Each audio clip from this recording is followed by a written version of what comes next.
Well, happy Sunday morning, Unity of Naples. So nice to be with you. I was so happy this morning because it's my first morning when it was really cool. It was so lovely. I said, this is what they're talking about. So beautiful. Some 3,000 years ago, a poor farmer named Adir lived in a village with his wife and his 3 kids. And everyone in the village was very poor. They were doing all that they could just to get by, just to get through the next day. But Adir had something that the neighbors envied. He had a cow that he could get some milk from, and he could get a little extra supply and support for his family.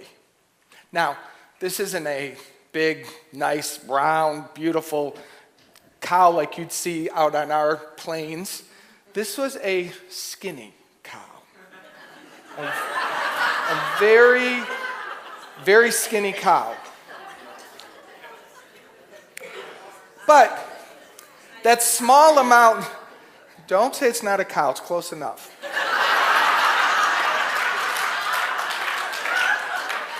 Don't get all picky on me here.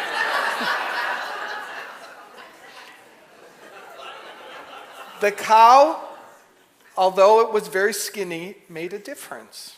Well, one day in the village, the Baal Shem Tov, which means great spiritual teacher, was coming through the village with his students. And when the Baal Shem Tov passes through, it's like a wave of joy and possibility. And Adir, he's a spiritual man, so he's all excited to go and meet the Baal Shem Tov.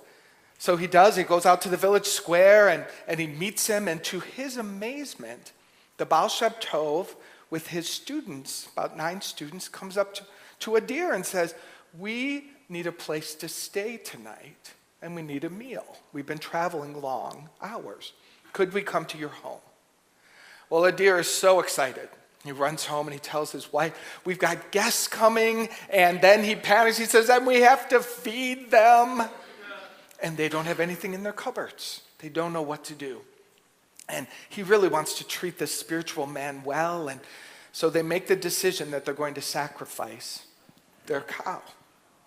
And so he does, and they turn into a meal. He thinks, at least we'll have some meat left over for my family for the week, and I can figure out what to do from there. Well, the Baal Shem Tov shows up to the house with his disciples, and they all descend upon the house. And the Baal Shem Tov sits there and eats and eats and eats until there is not one piece of meat left. And Adir is just sweating and just barely breathing and just in so much panic inside. And suddenly, as if it couldn't get worse, the Baal Shem Tov stands up and says, you know what? We're good. We're not going to stay the night. And off they go. So he turns to his wife. She looks at him and he says, I'm going to go for a walk. This is everything. This is everything that made the difference for them. And it's gone like that. So he goes out into the woods, and he's heartbroken, and he's afraid, and he's angry at God.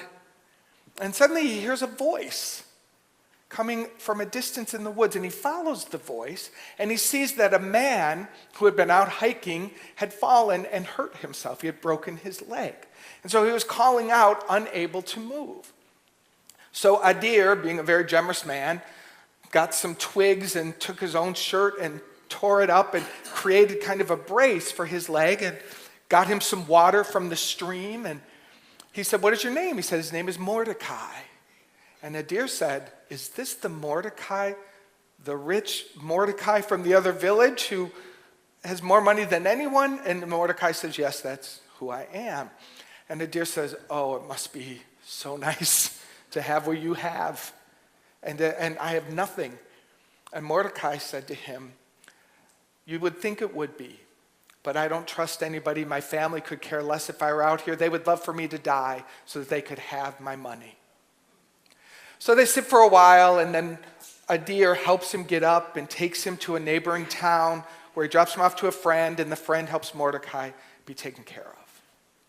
Well, a couple years go by, And the Baal Shem Tov is coming back through the village with his students. So he's passing through, and suddenly this big, beautiful carriage with 4 gorgeous horses is passing through the village, and they stop, and the deer himself hops out of this carriage. And he says, Baal Shem Tov. And the Baal Shem Tov says, Adir, you look wonderful. He says, yes, I'm doing very well. Mordecai had passed away a couple months later and left everything to him. So now Adir was a very wealthy man. He said, well, good for you. Good for you, Adir. And Adir went on his way. And the Baal Shem Tov turned to his students. And the students said, wait a minute. This is weird. It's always been weird. Number one, you don't eat meat. And you ate that whole cow. And then you would never be so unkind or rude to the guests who are housing us, and you just got up and you left. That was a poor man. And you just ate his cow and left on him. That doesn't make sense to us. It never did. And Baal Shem Tov looked at him, he said, Adir was never a poor man. I just had to get his skinny cow out of the way.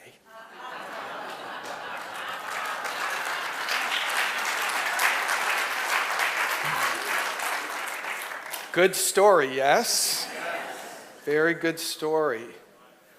So today, we ask the question, what is the skinny cow that I'm clinging to?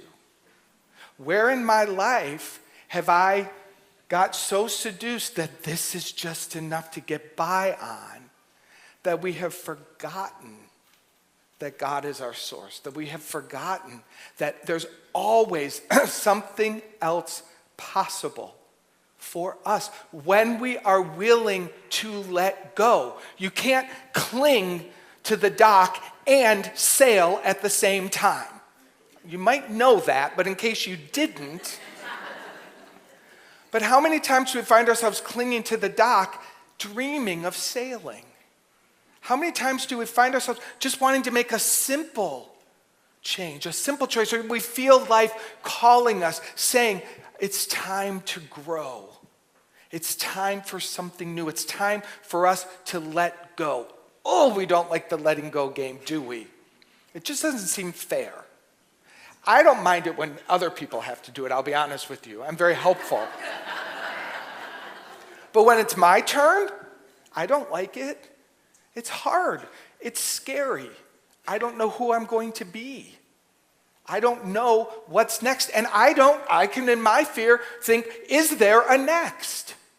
Is this the last stop on the train? That's what the fear does to every one of us.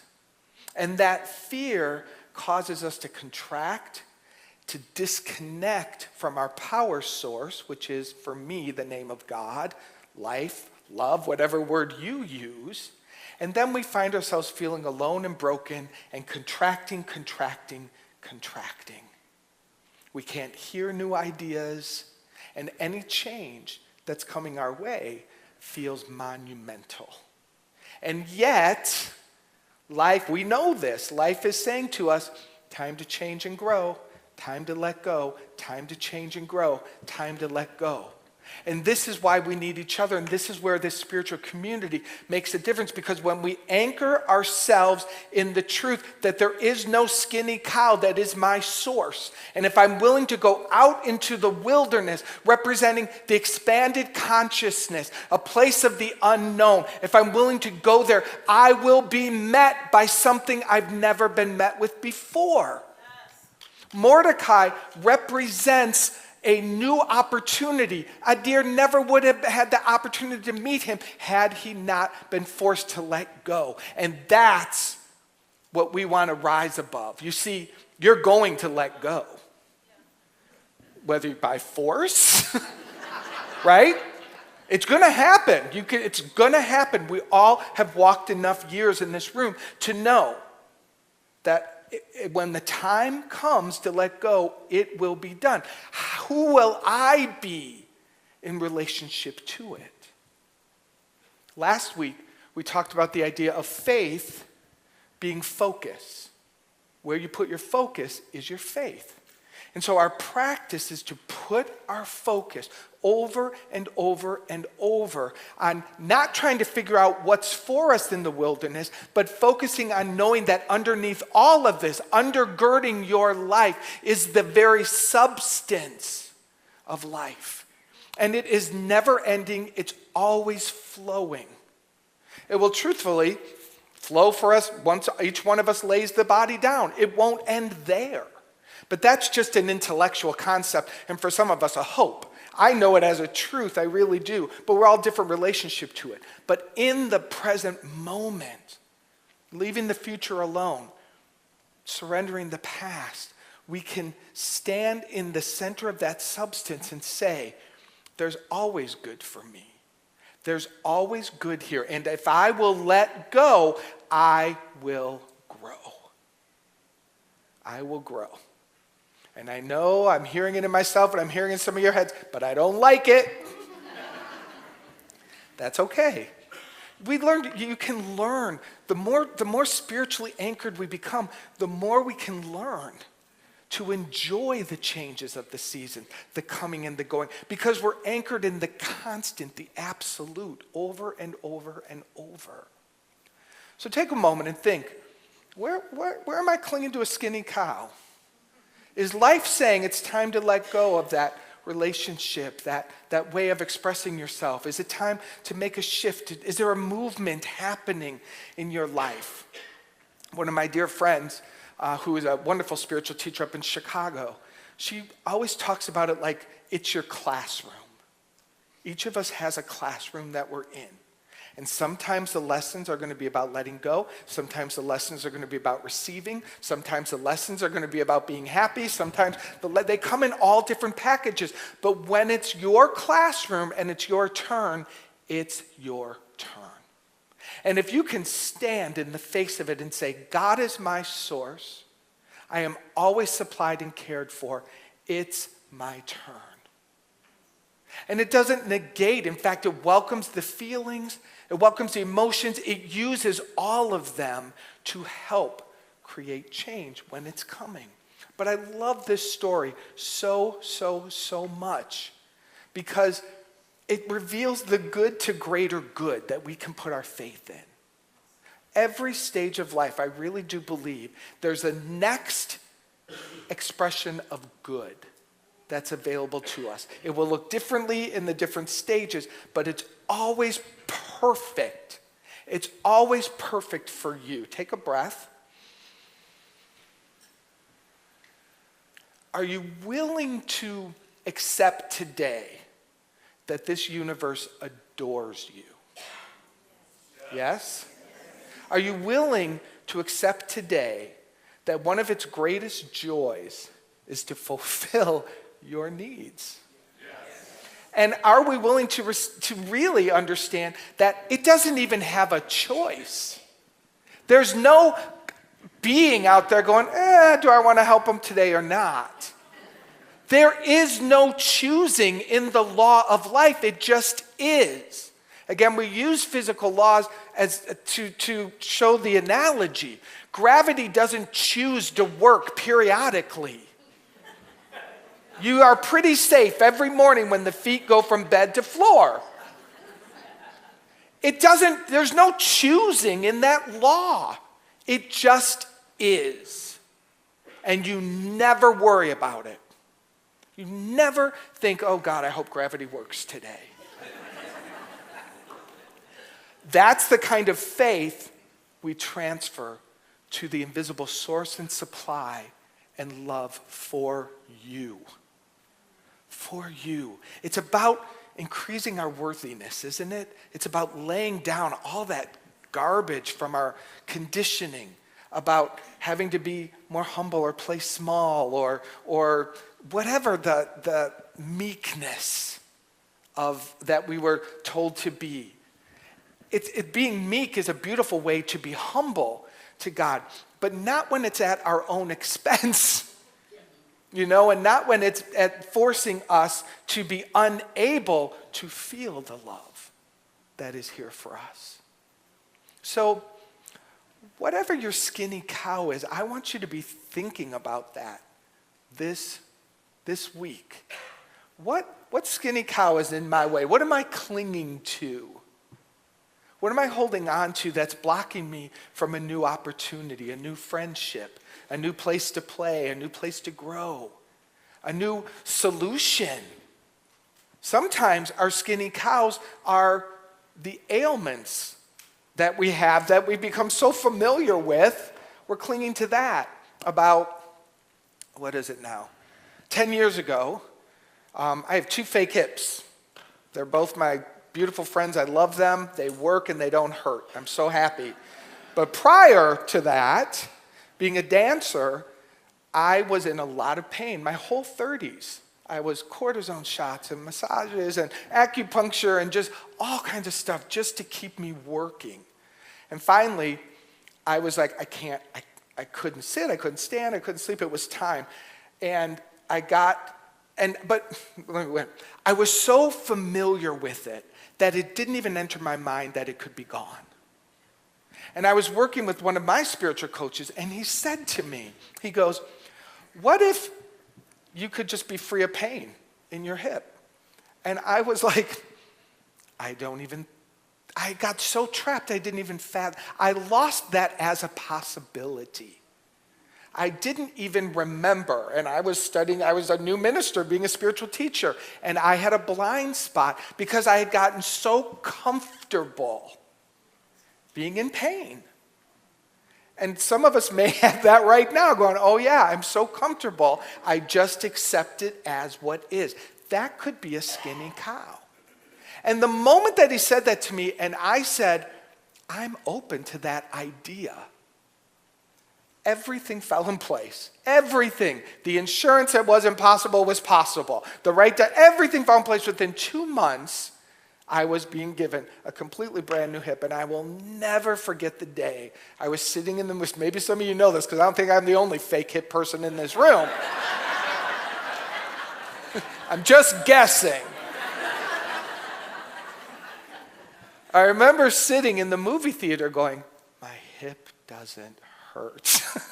It was this magic moment of, it had been 12, 15 years of being in pain, and to have this moment of freedom.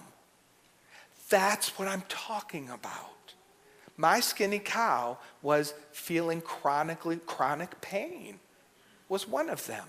And to be on the other side and to see the miracle of life that got activated when I said, yes, I'm ready and willing to let this go. Over and over, we have to remind ourselves, it's not our job to figure out how. See, that's where we get stuck. Yes, I want to be free of this. How do I get there? No. Yes, I want to be free of this, period. Put the period right there. And what's my how? That's God's job. God is my how. God will figure that out. Life will figure that out. I say yes, the law responds. It's a really, as we know in our own different ways, it's an extremely trying time in our country, in the world today. And yesterday, to see on the news, if you haven't seen, a Jewish synagogue where a couple is having their baby, having the bris done, and someone comes in and kills 11 people in a synagogue yesterday. And it just was so heavy on my heart. And then the pipe bombs and the this and the that and the arguing and the dividing and the fighting. And what it says to me is, and this is where I'm going, how much more spiritual practice am I willing to do? How much more am I willing to really let go of the warring in myself? I can't continue to settle for my halfway there and be contributing energetically to the divide, but not being conscious and aware of how I'm a part of it. How willing am I to be to say, God, purify me. Let me be the one that's willing to meditate 30 more minutes a day. Let me be the one that digs into a deeper prayer life. Let me be the one whose mind is dissolved of the constant fighting with shadows in my head. We are a part of the problem if we walk around halfway there. And as I was thinking about you and us and me here, and I'm not judging this place because I think it's beautiful, but I'm not going to be halfway there. We're not going to be halfway there. We must be the people that wherever we are, we say to God, take us further. Take us further. We have to. Because it's bottomless. However far and awakened you are, there's more. There's more love for us to say yes to. There's more peace for us to allow in our minds. There's more. And what are our skinny cows here? I see them differently than you because I'm new here. So I see skinny cows. I see clinging. Some of it I'm like, okay, we'll be patient with that. But then I see these things in the world, and I see all the possibility here, and I see this room always full, and I'm like, oh my goodness. This can be a wave of healing. It is a wave of healing light. I feel like it's ready to get bigger. It's ready to get bigger. But that wave, and when I say it's ready to get bigger, what I'm really saying is you have to say, am I willing to join this wonderful wave even more? And get bigger and be more for God. Because we all, I think, I'll speak for me, but I'm guessing a lot of you are like me, we all have that edge where it's like, yeah, I got God and I can talk about God, but I don't want to be an evangelist. And I don't want to push people away. And I don't want people to think I'm a weirdo. We have that little comfort thing, and it's okay, but where is it in our way? Where are we just comfortable enough so that we're not being called deeper? My minister, Michael Beckwith, said many years ago, and he said it many times, but it stuck with me. He said, pain pushes until vision pulls. Isn't that true? We're in pain, we're in pain, we're in pain, and then we finally change. But then we evolve spiritually. And suddenly, we don't need pain to make us move. Suddenly, we can catch the vision, and the vision has enough energy in it to pull us. And being pulled by a vision is much more fun than being pushed by pain, right? Has anyone had enough being pushed by pain? I just want to check. Any? Okay, a couple of us. Some of you still want to play the game. That's cool. That's good. Enjoy it. So, I mean, we're coming up on 50 years in this beautiful place. There's been lots of vision. There's no doubt about it. So it's honoring all the visions that have got us to this moment and to say, there's a new vision pulling us. There's a new vision here. And I'm so excited to be a part of it. I'm so excited that I hope that you want to be a part of it. And together, we have to do some sacrificing of some skinny cows. There may be a cow that you bump into, and life may say you need to let that go, and you may say, oh no, not that one. Oh no. No, that one, I need that one. And you'll tell life exactly why you need it, and life will go, oh, sweet baby. Right? When you bump into her, I want you to be aware. I want a little bit of consciousness in you that can say, oh, this is where I want to tell life what's acceptable and what's not acceptable. That place, and it's not, that place doesn't, you never lose. You never lose in that place. I want to end with one other little section from a little story from the Bible that I love. And it's kind of a crazy story because it's where Abraham in the Old Testament is asked by God to sacrifice his son. His son, his child. God says, give your son to me. You must sacrifice your son. And Abraham, who I would imagine would like to negotiate that, as the story goes, he's obedient to God, and he brings his son to God to be sacrificed. Imagine the turmoil when what you love more than life is being asked to be let go of. It hurts, it's scary, and it's the moment where we have to prove our spiritual principle. So Abraham represents this. Abraham goes before God and he says, I will do this. And because of his willingness to fully let go, as the story goes, God says, you may keep it.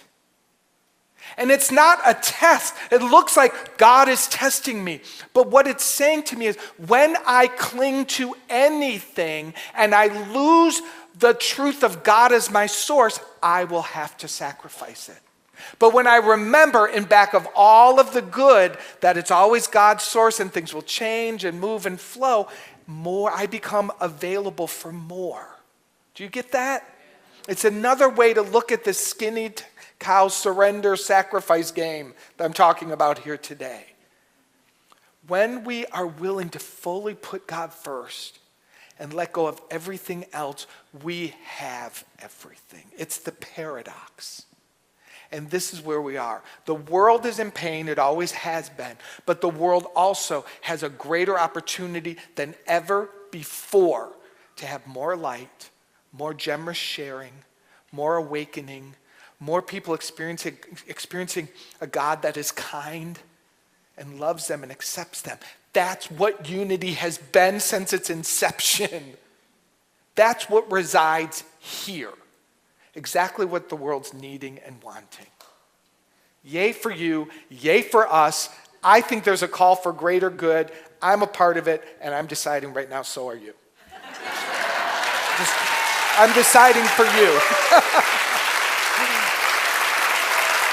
Yeah. We can do this. God can do this through us.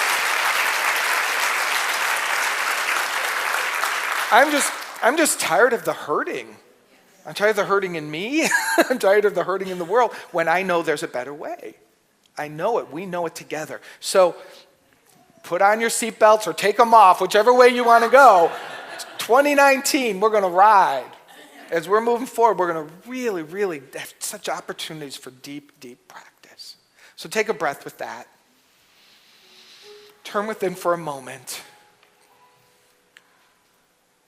Get related. Just ask God, what's my skinny cow?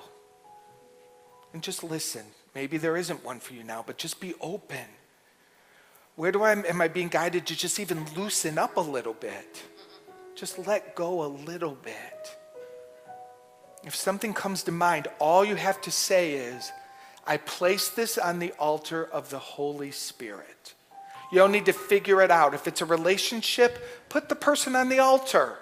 In your mind's eye, place them on the altar and say, I place this in the hands of on the altar of the Holy Spirit. I place my health on the altar of the Holy Spirit. I place my money on the altar of the Holy Spirit. I place all the things I think I'm supposed to do and be and have in this moment on the altar of the Holy Spirit. See yourself just unloading all of it. And the altar can just have a big old pile of stuff on it. And you back up and stand free, open and willing. I surrender. I place on the altar of the Holy Spirit anything I'm clinging to, anything that's blocking me from my greater good. And if something's time to let go so I can grow, sweet Spirit, give me the courage and help me, because I know you are my source. Take a breath. And God, in this sacred room, in this amazing, sweet space, in this consciousness of perfect love, this community is yours. I place this beautiful spiritual community on the altar of the Holy Spirit, and I say, use us, God. We are willing hands. We are open hearts. We are here to download a new way of being together in love, in emotional maturity, in responsibility, freedom from victim consciousness. God, clear our minds of the attacking thoughts against ourselves and others. Heal our minds of war so that we may be the gift of peace to the world. Take a deep breath.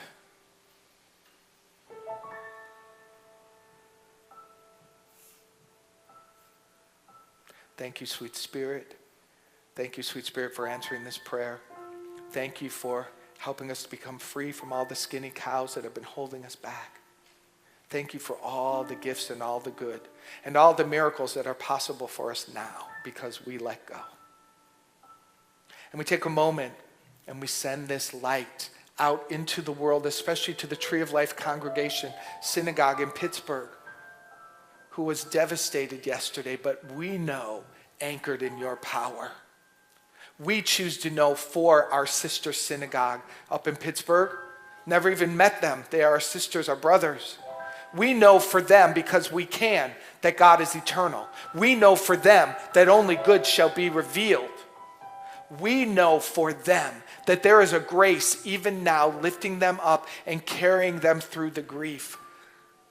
We know that literally God is breathing them because they can't breathe themselves right now. And to those that have surrendered their bodies, well, fly, be free. Go into the light of love that you always have been. Feel the godness and know that nothing ever happens in your world by mistake. We speak this prayer of peace for the whole world. Imagine in your mind's eye and in your heart a blanket of peace literally wrapping around the globe. God's peace, God's love. Humanity can be healed by this prayer. Love is revealed through us for the world.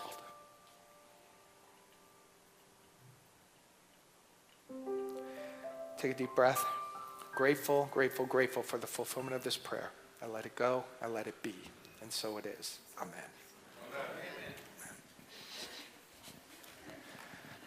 All right. That was fun.